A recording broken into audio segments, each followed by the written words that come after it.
Russia's GDP growth for 2026 is projected at 0.4%.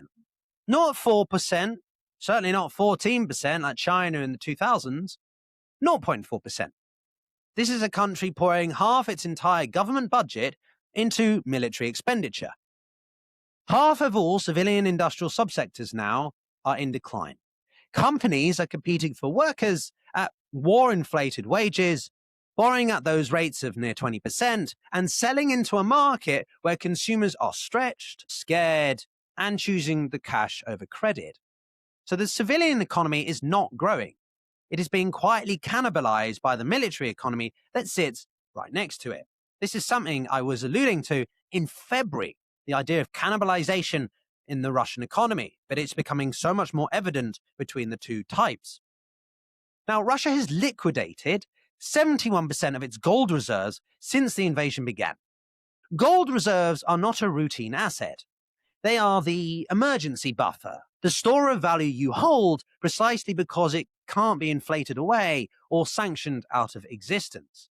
So selling 71% is not portfolio management.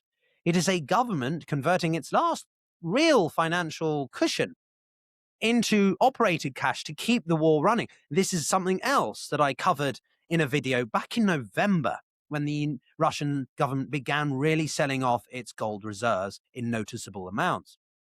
Now, defense officials reportedly told Putin this year that the war was running at least $28 billion over budget.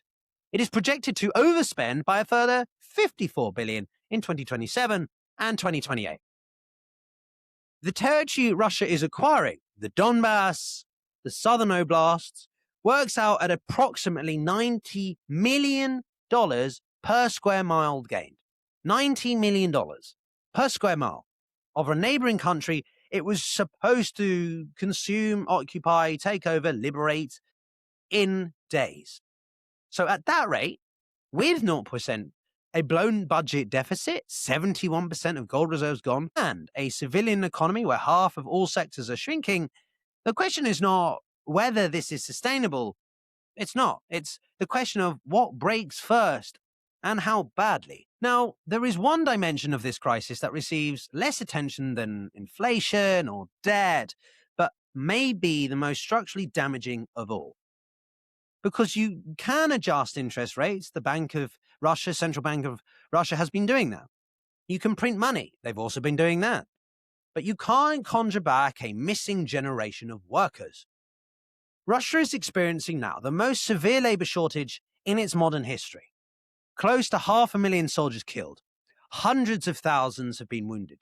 Hundreds of thousands of working age men who have left after mobilization was announced and have not returned. And the military continues absorbing working age men from the civilian pool. Not through formal conscription in most cases, but through financial incentives so large that factory workers and delivery drivers are choosing frontline service over those safer civilian jobs. Civilian companies cannot find workers. Those that do find them cost dramatically more, because war-inflated military wages have reset expectations across the entire labor market of Russia. Those higher wages feed directly into inflation, which feeds into the higher interest rates, which feeds into higher borrowing costs for the company paying their higher wages. This is a self-reinforcing cycle with no exit, a negative feedback loop. So Russia entered this war with a working age population already under demographic pressure.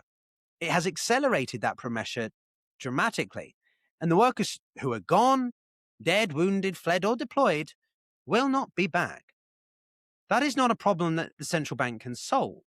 That is a hole in the foundation of the Russian economy that will widen regardless of what any monetary policy decision says.